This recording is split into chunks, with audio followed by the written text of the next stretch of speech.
Hello guys, good afternoon. Pakita ko lang sa inyo yung mga ano dito guys, miracle fruit. Laki ng ano guys, oh, mga bunga, pero parang display lang siya. Yun, oh, laki kasi hindi naman yan kinakain. Yan, kumanta pa yung kapatid ko, yabag naman. Yan pa guys, oh, napakalaki, oh, napakalaking bunga ng miracle fruit. Gamot daw yan siya, ilalaga lang, inumin yung tubig, sabi nila. Yun. So ayan yung ano, papaya. Hinog na yan siya, pero ang taas naman. Maliliit lang siya na papaya na ano, kasi medyo matanda na. Yan, matamis yan. Nang bago akong dating dito, nanguha ako, matamis. Mga saging na wala pang bunga. Yan yung mga niyog na sobrang tataas. Ito pa dito, oh, may ano din dito, may kuan, papaya. You know, may hinog na, dalawang hinog din guys, kaso lang hindi ko maabot. You know, baka mamaya akitin ko yan siya. Ang tataas naman ng puno ng ano na yan, papaya na yan. Ano na yan siya, medyo matanda, kaya ganyan kataas. Medyo gwanda na yung panahon. Okay, so may papaya din dito. Bata pa siya kasi abot ko lang yung bunga niya. Ayan, oh,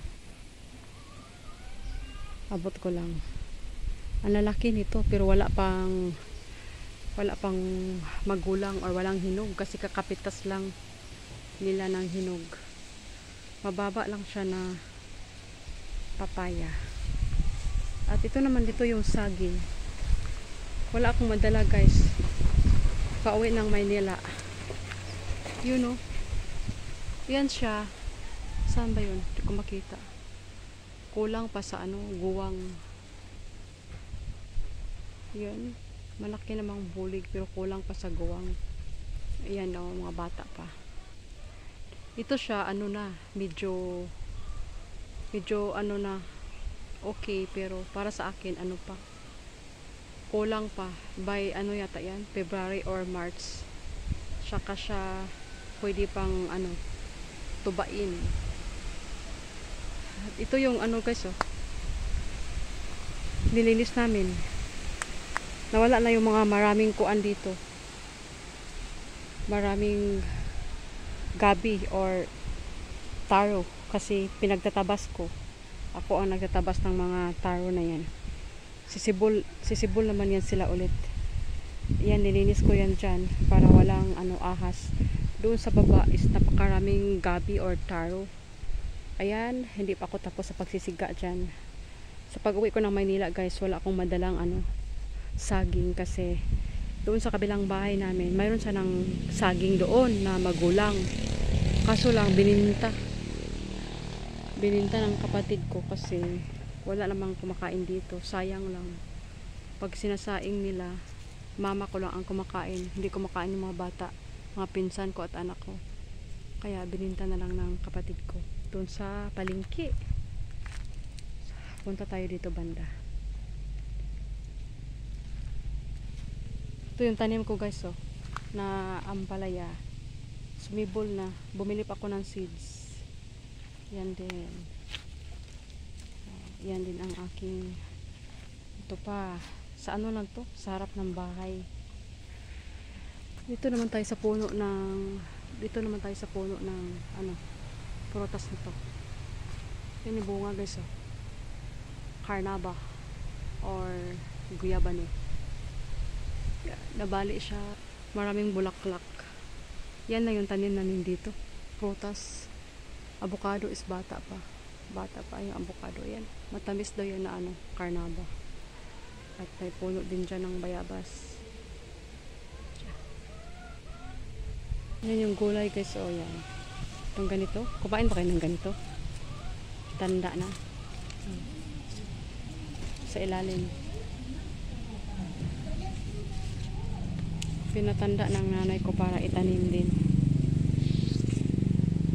Walang binta sa palengke eh. Nagtingin ako ng ano, ganito sa palengke sa amin.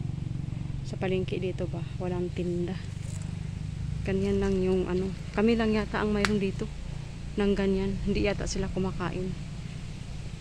Kami lang ang kumakain. Ayan oh. Magulang na siya. Ayan. Ito yung mga saluyot. Ayan, kinakain ng uod. Ayan oh. Ang buong dahon ng saluyot guys. At itong isang puno is hindi. Ito. Ayan oh, maganda. Tatlo pala. Hindi kinain ng uod. Marami din sa likod ng bahay. Kaso nga lang, kinain talaga ng uod. Lahat. At ito yung ano, bulak or cotton. Yun o. Yung puno ng ano ba? Cotton. Yan. Cotton guys. So yan siya. Basa kasi nga naulan kanina umaga at magdamag ulan kagabi. Kaya basa. Kung wala kang ibili ng cotton buds or panglinis ng mukha mo, ayan, pwede kang manguha dito. Kasi mayroon sila. Sabi ko wag putulin para tataas siya ng tataas at magbigay ng lilim sa bahay. Ito naman, ano, bougainvillea. Ayan.